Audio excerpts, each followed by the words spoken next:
London. It's 4:30 p.m. in London, 11:30 Eastern Time, and 12:30 in Bermuda. We're in the middle now of a very tense football match. It's the final match potentially for England, between England and Slovenia, and the outcome will determine whether England pack up their bags and fly back from South Africa or go through to the quarter-finals.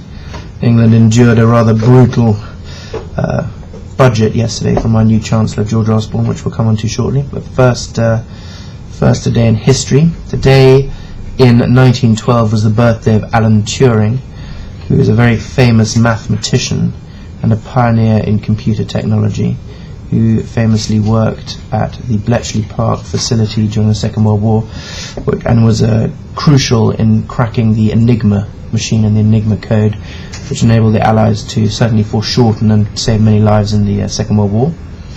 Today in 1944, as a reminder that we are in the wind season now, today in 1944, 4 tornadoes struck in Appalachia, killing 153 people. Today in 1972, Hurricane Agnes was the costliest natural disaster in American history at the time. And today in 1985, an Air India jet crashed near Ireland, killing 329 people on board.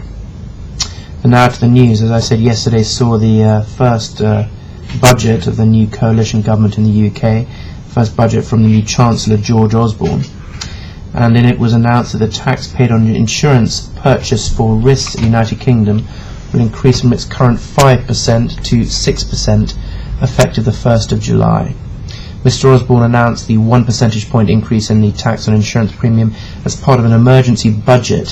He announced a deal with the UK government's approximately $1.3 trillion debt. The 6% tax would apply to most commercial insurance premiums. In addition, the government would plan to increase the tax on coverage, such as travel insurance and car insurance brought through third parties that supply other goods and services, to 20% from its current 17.5% VAT level.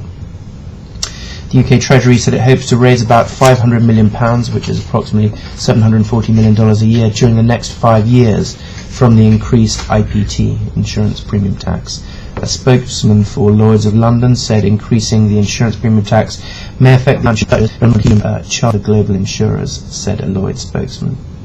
The London-based British Insurance Brokers Association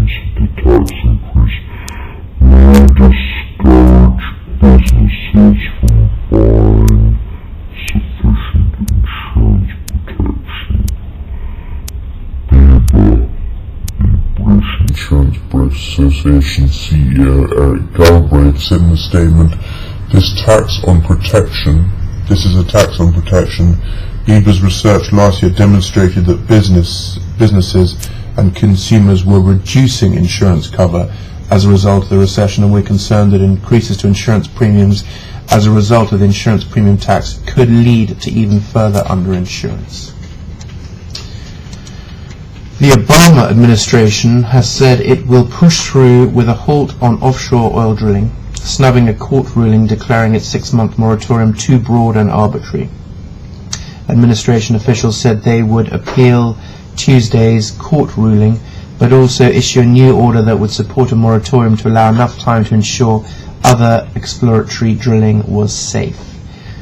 Ken Salazar, the US Interior Secretary, said yesterday, I will issue a new order in the coming days that eliminates any doubt that a moratorium is needed, appropriate, and within our authorities. In the wake of the massive BP oil spill in the Gulf of Mexico, the government had issued a moratorium halting approval of any new permits for deep water drilling, suspending drilling at 33 exploratory wells in the Gulf of Mexico. Martin Feldman, the insurance district judge in New Orleans, ruled on Tuesday that the moratorium was arbitrarily imposed and that the Interior Department had failed to provide adequate reasoning for the moratorium. Feldman wrote in a statement, an invalid agency decision to suspend drilling of wells in depth over 152 meters simply cannot justify the immeasurable effect on plaintiffs, the local economy, the Gulf region, and the critical present-day aspects of availability of domestic energy in this country. The moratorium was opposed after the April 20th explosion on the Deepwater Horizon drilling rig that killed 11 workers and blew out the well that has spewed millions of litres of oil into the Gulf of Mexico. A dike in the flood-hit Jiangxi province in southern China has suffered a second breach as heavy rain swelled rivers and threatened to inundate the region. The latest break comes days after the Fu River broke through the Shanghai dike, forcing nearly 100,000 residents to flee their homes. The official Xinhua news agency said in a brief report the river burst through the embankment again early on Wednesday morning, and this morning, threatening areas near the small city of Fuzhou. The report said, fortunately, residents in the area may be affected by the flood, may have been affected by the flood, have been evacuated on the previous night. More than 15,000 people, including troops and police, were using sandbags and other materials to try and shore up dikes along the river. Officials rushed to seal the first breach in the dike that expanded to 400 meters, swallowing chunks of the 82-kilometer-long barrier protecting a low-lying farming area with about 150,000 residents.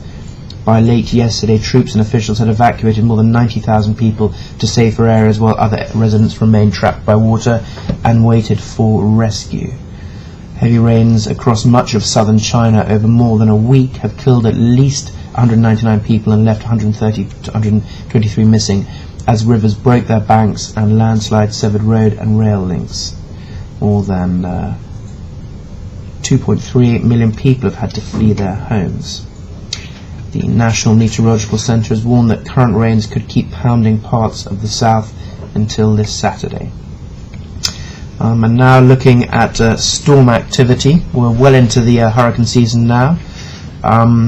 We're seeing everything is reasonably quiet at the moment on the Atlantic side, although there are some weather systems that could trigger the beginning of a tropical depression in the Eastern Atlantic, and we'll keep tracking those.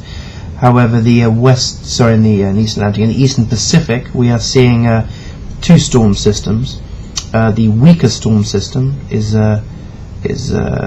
called just Tropical Depression 05E, and is just heading up the Gulf, the Mexican coast there in a sort of northwesterly direction. It's currently got sustained winds of 30 knots.